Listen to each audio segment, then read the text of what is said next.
the education of why the FDA matters, how it impacts patients, consumers across the United States, how it impacts business and our ability to innovate in the United States is an ongoing, important mission. The reception, I think, is always good once the story is told, but it has to be told, and it has to be told regularly.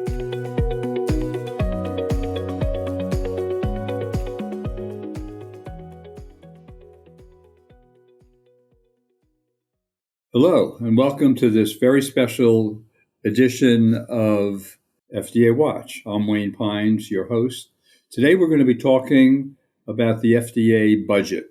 We have a special guest, Cartier Esham, who knows more about the budget at FDA than just about any human being on earth, other than the people at FDA who actually handle it, because she's the executive director of the Alliance for a Stronger FDA. So let me start by putting this into perspective, first with the Alliance for a Stronger FDA.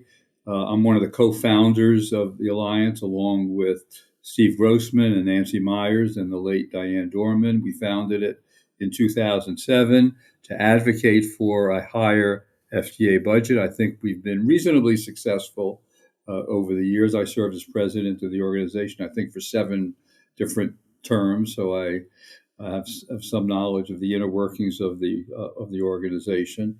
Cartier has been executive director for a year and a half now. She previously was on the board of the Alliance, but much more importantly, she was at Bio, where she was chief scientific officer for many years. She has a PhD in microbiology, and over the past year and a half or so has done I don't have to say this, but has done really an outstanding job in what has to be the most difficult time for the FDA budget, at least since the Alliance was founded. I don't have to elaborate on that and what's been going on at the FDA. We have a lot of programs going on, and she's been able to establish very positive relationships with the leadership, including the current leadership of the agency. Cartier, you can say whatever else you want to say about the Alliance, but I just wanted to put it into some perspective. What we're going to do today, we're going to talk about the overall process for the FDA budget, what the budget is for 2027. The fiscal year in the government starts October 1st. We're now at the end of May. Right now, there are many, many discussions going on with regard to the 27 budget. And what I'm going to ask Cartier to do is to go down product category by product category, center by center at the agency, and talk not just in general terms about what the budget will be in 27 or is likely to be in 27, but much more importantly, what the budget proposal tells us about the priorities that FDA is going to be setting in 27. So let's get going. Cartier, a little bit about the process. What is the process, and where are we in the process with regard to the 2027 FDA budget? Sure. Well, and the FDA is like pretty unique, for those that aren't, uber familiar with the FDA budget process. So generally, the federal government every year will put out a proposed budget, whereas each entity, institute, and in this case, the FDA agency will put forward its proposed budget that's sort of blessed by the administration, the White House, et cetera. And that, sort of sets the beginning of the conversation that then moves into what we call the appropriations process, where there are House and Senate committees called appropriations committees that work through the proposed budget, make their own decisions on what level of funding that should be. And that hopefully goes through, if we go through regular order, we have the House, we'll do a markup and have a proposed appropriations bill for the FDA. The Senate will do likewise. They will work out any differences, and then that appropriations bill will hopefully be enacted by end of year. At times that doesn't always go in regular order, and sometimes you'll have things like continuing resolutions, which means an agency will just keep the level of funding that it had in the previous year until these appropriations bills are finalized if they drag on past the end of year deadlines. The other thing that is unique about the FDA, though, it also has a significant amount of funding from what's called user fees.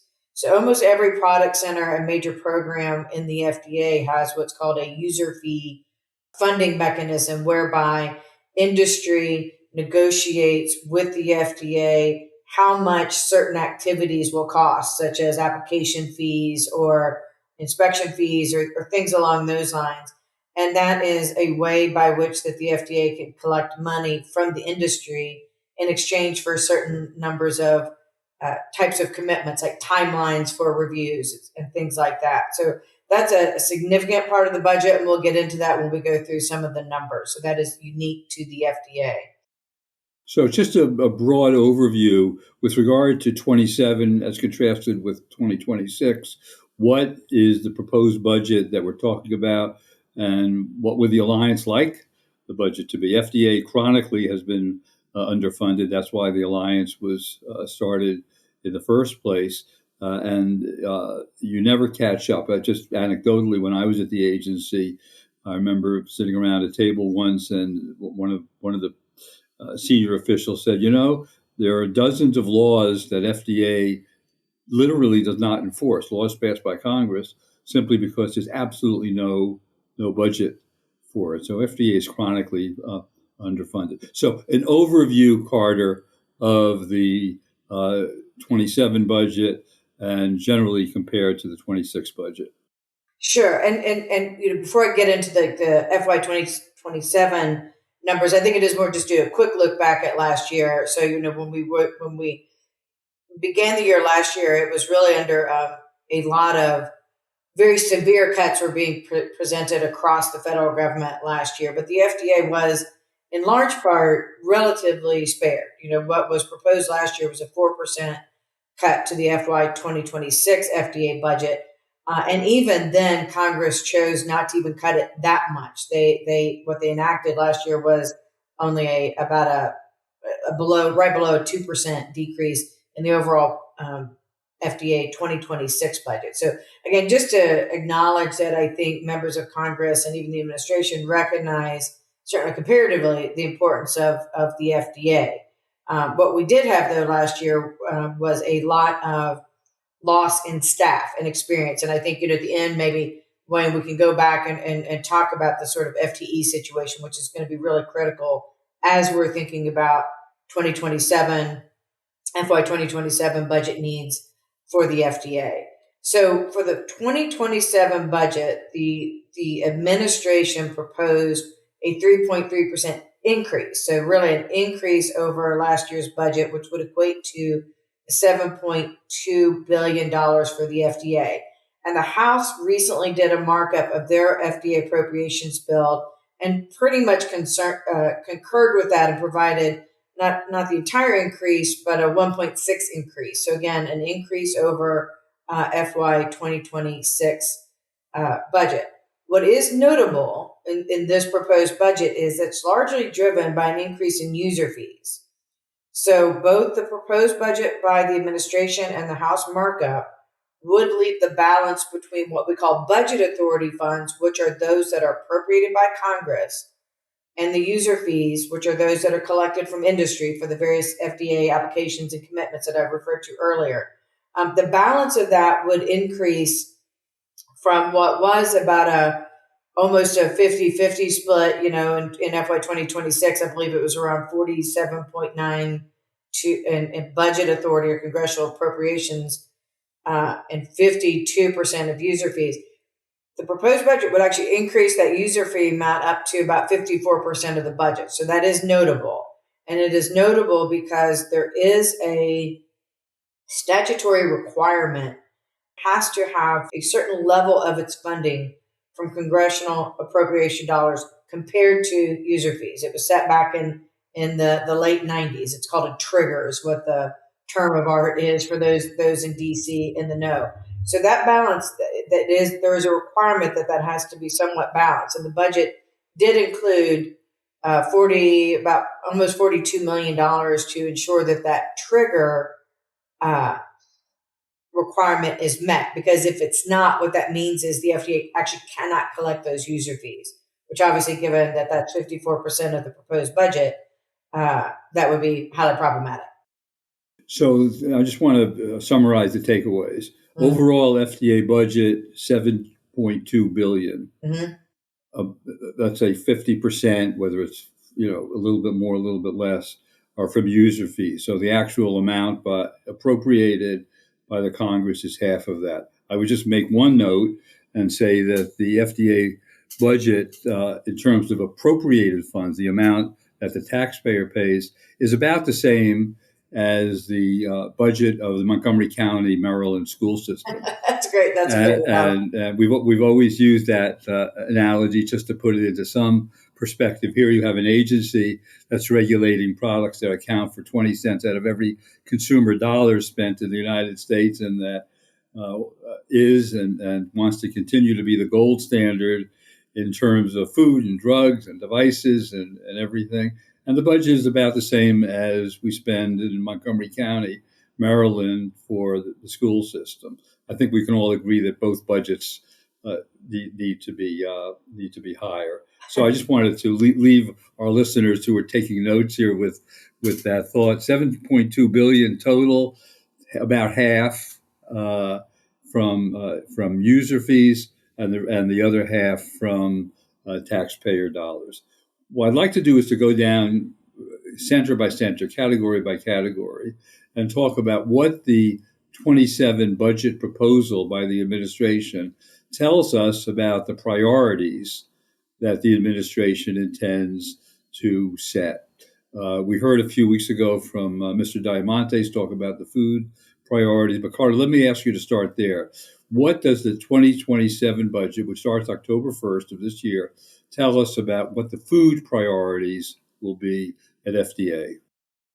Right. So the Human Foods Program, the proposed budget actually has a pretty large increase in budget authority. So in this case, the proposed budget and the House market provides significant increase to the Human Foods Program of about 108.5 million in increase in proposed appropriated funding, which would put that program at about I think it's 1.28 billion.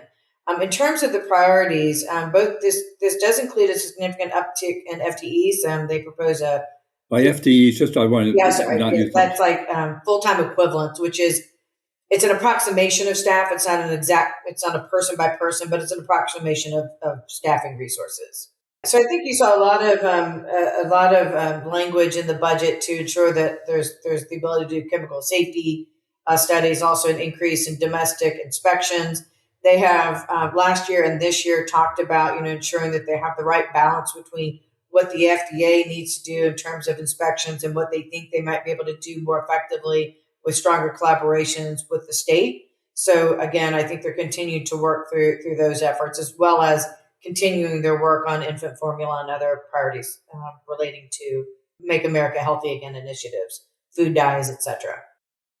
And what's noteworthy, I think, about the food budget is that a significant number of the food inspections in this country are at the state level. So there needs to be a close collaboration between FDA, the states, and of course you have USDA, which oversees red meat and poultry. So there has to be some collaboration. Actually, the amount spent, I think, on the inspection of red meat and poultry by the USDA is higher than the amount spent on the entire rest of the food supply by FDA from a regulatory standpoint. So talk a little bit about the relationship with the states and how that works.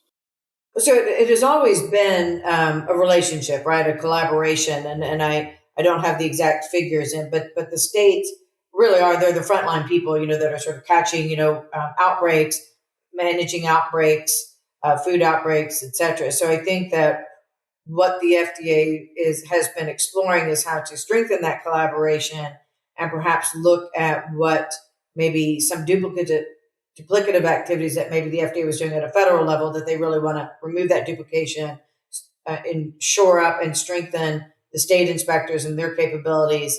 And one thing that we have raised with the FDA, as that conversation was ongoing, is to make sure that the states continue to have the training support that they needed, to pick up any additional work that was being proposed. We thought it was really important that they maintain that ability to get that training from the FDA to support their work, but also ensure some consistency across the various states and their inspection activities. Okay, let me shift and go to drugs. The 2027 budget for drug regulation. How much is it generally, and what does the document submitted by the administration on the 27 budget tell us about the priorities in that area? Well, let me start with if I could, like with devices, because here again, the Center for uh, CDRH, which is the center that regulates the review of devices, also had an increase, so a proposed increase in budget authority, which makes it sort of unique, like the Human Food Program. So the proposed funding for CDRH was an increase of about almost $92 million, and the House markup supported that increase at a $72 million increase level. So, but again, what's unique here, much like the Human Food Program, is that the budget includes increases in appropriated funds of about 11 million dollars. And that's going to be unique because as we get into the drugs, you start to see a decrease in budget authority, which is why I wanted to call that out. And I think for the devices, here again, it's just to support their continued review of medical devices. There's a recognition that a lot of these devices are now AI enabled. So it's to ensure that they can keep pace with modern science, particularly in the AI machine learning space. As again, I think there are thousands of devices that are now approved that are AI enabled.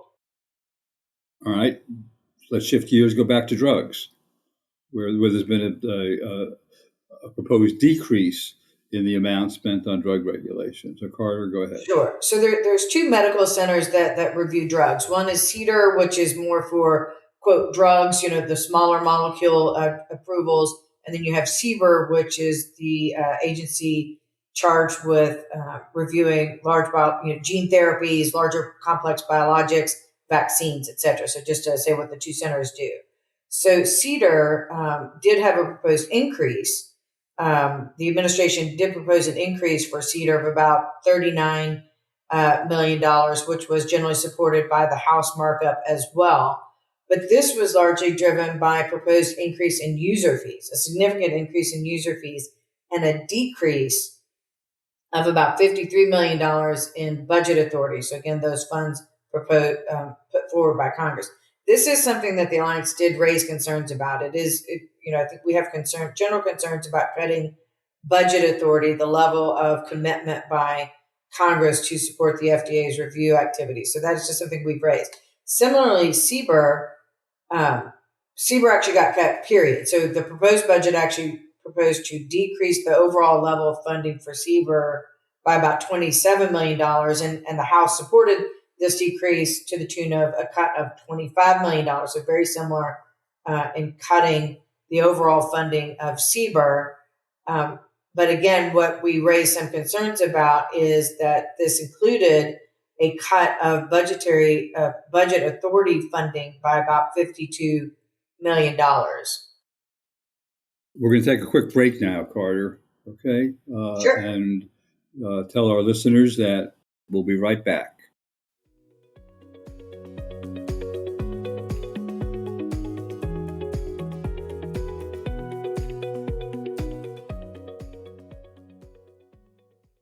And we're back. We're talking with Cartier Esham of Esham Strategies, who's the executive director of the Alliance for a Stronger FDA. We're talking FDA budget. Carter, let's deal with. We've dealt with foods. We've done devices and drugs. What else? What about some of these? The AI. Is there an appropriated amount that's dedicated to AI or to specific programs like that? How much is going to go to inspections? Those are the kinds of questions I'd like you to address. Sure, and I will note the Center for Veterinary Medicine, is one that we didn't quite cover yet, and it too, similar to CBER, also had a proposed decrease in overall funding of about $30 million, including another cut in budgetary authority. So just to note, the Center for Veterinary Medicine. Two other things of note that in the budget is there was a proposal to raise $71 million via a new foreign food facility registration fee program. But it's in the budget, but it would take an act of Congress. I just wanted to note that. There was also a proposal to move the National Center for Toxicology Research away from the FDA to CDC, but that was not supported by the House markup. So those are just two things of note in the budget. Now, you talked about AI. So again, I think that the best line item you can kind of look for in terms of I think it's integrated into a lot of the budgets. But when something, a big part of the conversation last year was that, how the FDA could maybe do more with less. That was in the context of budget cuts and also decreases in the federal government workforce. And so they started putting forward this idea of really consolidating certain services at the FDA in order to streamline both budget and staffing needs. And in that sort of centralized processing conversation is where the sort of AI lies, where centralized HR, human resource needs are, where centralized training and onboarding activities are being discussed. I think that's still very much an evolving situation. We're still trying to really understand with specificity what has been centralized, how it's being centralized, and what levels it is being funded. But the line item that they say consolidation of core functions in the budget is around $626 million. But I don't know that I know exactly what is being spent on AI at this time. But it's certainly a core part of how they view improving internal processes as well as review processes at the AI. And that's still a very active conversation. What about inspections?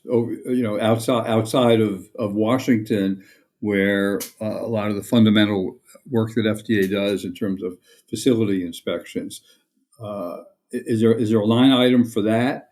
So the inspections are actually incorporated. They sort of the Office of Inspections does have in this proposed budget. They talk about increasing inspections by $10 million for unannounced foreign inspections. They talk about providing an additional $9 million for agency-wide inspection capabilities and another $9 million increase for domestic food. But the way they did the budget this time, a lot of the inspection numbers are incorporated into the center budgets, even though it's its own office. So those are the line items that we were able to discern from the proposed budget vis-a-vis inspections. But that is another area, certainly, that the Alliance has been talking to members of Congress and the FDA about, in terms of wanting to ensure that not only the level of funding for all of its various inspection capabilities are, that it's properly funded to do what it needs to do to keep up with its inspection responsibilities, but we also want to make sure that, again, any centralized processes is ensuring that those inspectors are able to be trained appropriately and within their specialties. You wanted to come back to talking about FTE staff. Let me give you that chance right now. Yeah. So, again, I would say, one of the biggest concerns, in addition to, as we were all working last year and this year to ensure that the FDA has the level of funding it needs, there was, about an over 20% loss of staff from the FDA compared to 2024. This budget did propose to increase the number, again, of what they call FTEs, which we previously discussed, by about 117 to reset a goal baseline of about 18,174 employees at the FDA. Just to put this in context, this is fairly close to what we had a decade ago in FY27, where the level was 18,593. So even with the proposed increase, we're still below, sort of a baseline of staff that we had a decade ago. And so again, the Alliance have raised questions about this. So even if you can streamline certain activities, we do know that the workload of the FDA has increased significantly. The number of INDs has increased, for example, at CEDAR, significantly over the past decade. So these are issues that we are trying to make sure we're understanding the impact of, and making sure that members of Congress understand the impact of. I want to talk about Congress. You spend a lot of time on Capitol Hill educating the Congress about the FDA budget and about the importance of FDA. What generally kind of reception do do you get? There is when I started the alliance, one of those major goals was to make sure that we had an educated Congress about FDA. And do we still have an educated Congress about FDA? When you go up on the Hill, do people know what FDA is, what they do, and why it's so important to provide adequate funding? Well, again, much like we talked about, there's been a lot of turnover at the FDA, certainly at a senior level. There's been a lot of turnover in Congress.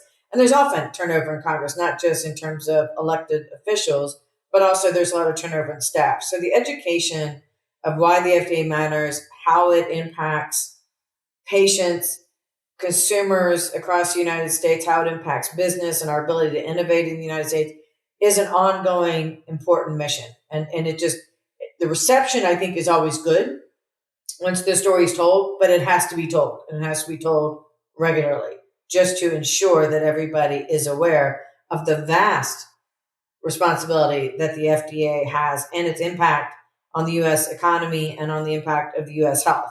So again, I think that when we tell our story, it is always well received, and we certainly have a number of champions on the Hill, but it is always important to continue to build champions, particularly in these.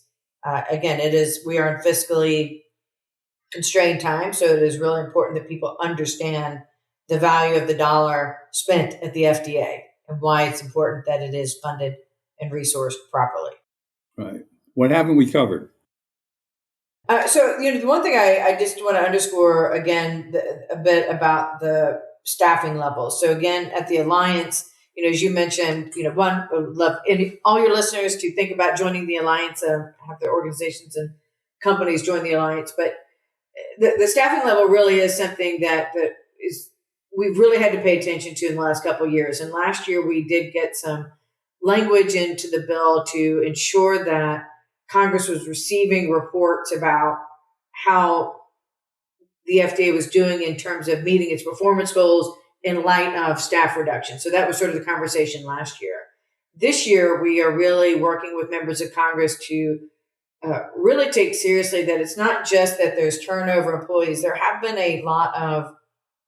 there's going to be a lot of experience gaps at the FDA because a lot of senior people have left the FDA. And so we are working both with the FDA and Congress to really try to align on what workforce goals and implementation plans should look like so that, we can all understand how any experience gaps are being addressed and prioritized, what those funding levels may need to be to ensure they have the level of experience and resources they need to carry out their missions. And we want to make sure that this is done, publicly, so that again we can all understand that this isn't being hidden from anybody. So that we can all help and rally around and help ensure that the FDA gets the people it needs with the expertise it needs to meet its missions. So that's something that we are actively working on this year. Okay, I want to end by giving you the opportunity to tell everybody how to join the Alliance for a Stronger FDA. I'd be remiss if I failed to ask you to do that. Sure. So we have a website. If you just type in the Alliance for a Stronger FDA, I think our website will come right up, and there's the ability to just there's an email available on there, and I will see that email if you're interested in joining the Alliance, and I'll get right back to you. Okay. On that note, I want to thank Cartier Esham, for joining us, giving us an overview of the proposed 2027 budget. Is something that we'll all have to watch very carefully. Again, the budget not only allocates money, but it also establishes priorities for the agency, and all of us are interested in what the priorities will be in 27 and beyond. I want to thank our podcast creator and executive producer, Michael Evan Epstein, our assistant producer, Sam Hoffmeister. I want to remind our listeners that if you want to be a marketing partner or a sponsor or just comment on the show, you can contact us at info@fdawatch.net, and definitely go to our website and subscribe. We're trying to build a list of subscribers. We have a lot of people who listen but have not officially subscribed, and the cost can't be any better. It's absolutely zero. All you've got to do is put in your email address and subscribe. Finally, I appreciate it if you're so inclined to give us a 5-star rating on Apple Podcasts, Spotify, or wherever you get your podcasts. It really, really does make a difference. So, as we say at the end of every episode of FDA Watch, if you really want to watch what FDA is doing, listen to FDA Watch. This is Wayne Pines.